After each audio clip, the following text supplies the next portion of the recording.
La esclava cosía sentada en un rincón, donde la luz del sol apenas se atrevía a llegar. Los dedos, llenos de callos y cicatrices, se deslizaron a lo largo de la aguja como si fueran lo único que aún le obedecía. El vestido que llevaba, remendado y descolorido, era su lienzo, y cada puntada, una palabra que no podía decir.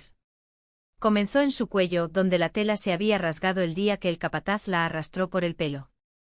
Allí bordó una cadena rota, tan delgada como un hilo de sangre seca. No era un adorno, era un recordatorio, aquí me resistí. Los amos no se daban cuenta de estas cosas, para ellos, un vestido era solo una tela y un esclavo era solo una sombra. En su manga izquierda, donde la marca de hierro aún quemaba la piel, dejó pequeñas huellas. Eran de sus hijos que le fueron arrebatados antes de que supiera sostener una aguja. Un día escuchó sus llantos alejándose en la oscuridad, como si se los llevara el viento. Ahora las huellas subían por su brazo como si todavía la estuvieran buscando. La falda, deshilachada por el trabajo en el molino, tenía mazorcas de maíz entrelazadas con machetes. No eran dibujos bonitos, eran cuentas.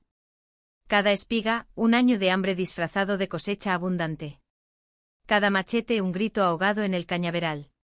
Los blancos lo llamaron arte cuando lo notaron. Sabía que era una prueba.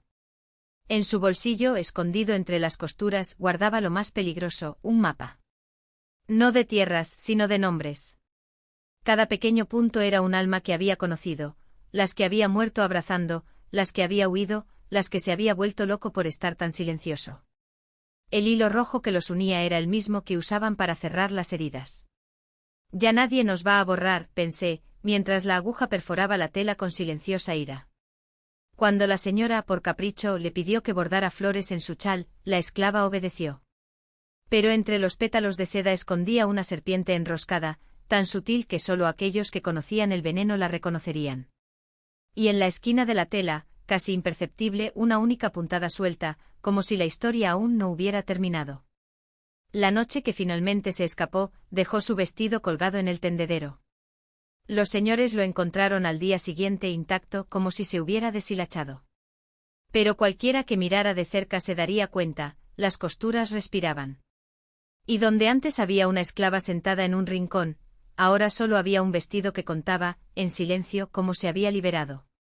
La casa grande despertó con el olor a tierra mojada y el sonido de las hojas secas al ser pisadas. Los señores gritaron, llamaron a los perros, pero los animales, que antes husmeaban vorazmente en busca de fugas, ahora gruñían suavemente, con las orejas pegadas a la cabeza, como si sintieran algo que no podían morder. La señora, con manos temblorosas, apretó el chal contra su pecho y sintió de repente arder el bordado, como si las flores tuvieran espinas. La serpiente, antes invisible, ahora se movía bajo sus dedos, resbaladiza, y ella dejó escapar un grito que nunca salió de su garganta. Mientras tanto, afuera, el bosque se tragó los pasos de quienes no debían ser vistos. La esclava o lo que quedaba de ella caminaba lentamente porque el tiempo, para ella, se había convertido en otra cosa. Su cuerpo ya no era el mismo, sus venas palpitaban con hebras de algodón crudo, sus huesos crujían como carretes y su piel, donde antes había habido cicatrices, ahora mostraba patrones geométricos como si alguien la hubiera reconstruido con aguja e hilo. Ella no corrió. Ella fue cosida al mundo y el mundo, a su vez, se desmoronó detrás de ella en pedazos. Los otros esclavos encadenados en las dependencias de esclavos, oyeron el silbido del viento que entraba por las grietas y lo supieron.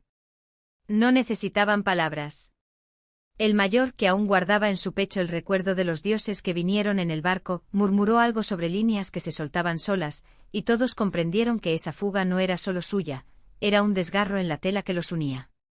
Uno a uno empezaron a sentir que los grilletes se aflojaban, no porque se estuvieran rompiendo, sino porque el metal de repente parecía menos denso, como si también se estuviera deshaciendo en hilos.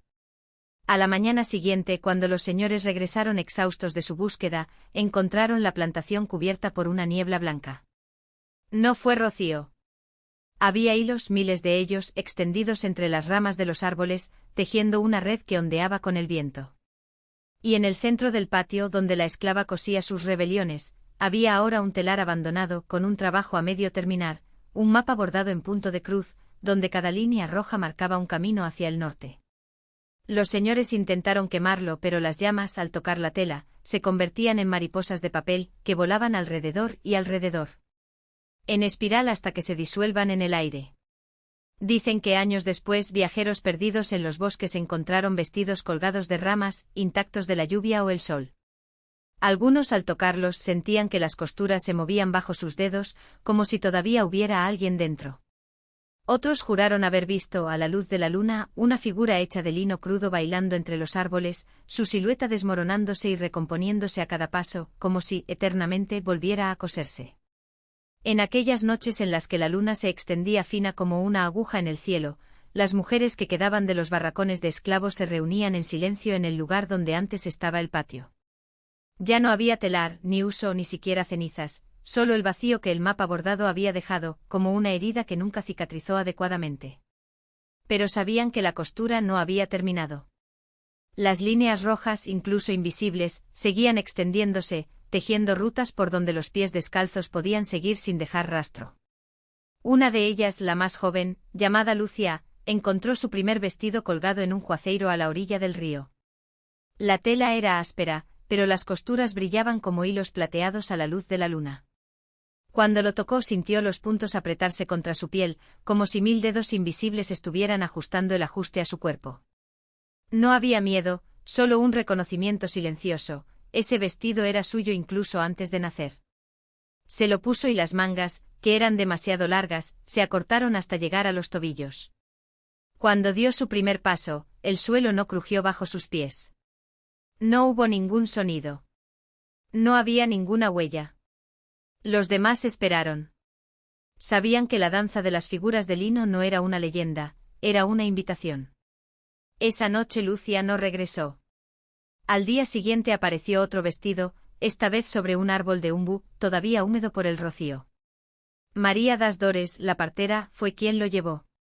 Se decía que llevaba en sus manos el olor de la sangre de los niños a los que ayudó a nacer, y el vestido, al envolverla, parece haber absorbido también este olor, como si los recuerdos de las parturientas fueran ahora parte de sus fibras.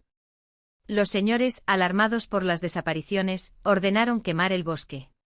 Pero las llamas, una vez más, insistieron en transformarse, esta vez en polillas blancas, que se posaron sobre los hombros de los capitanes de barco y los hicieron dormir con sueños de algodón crudo.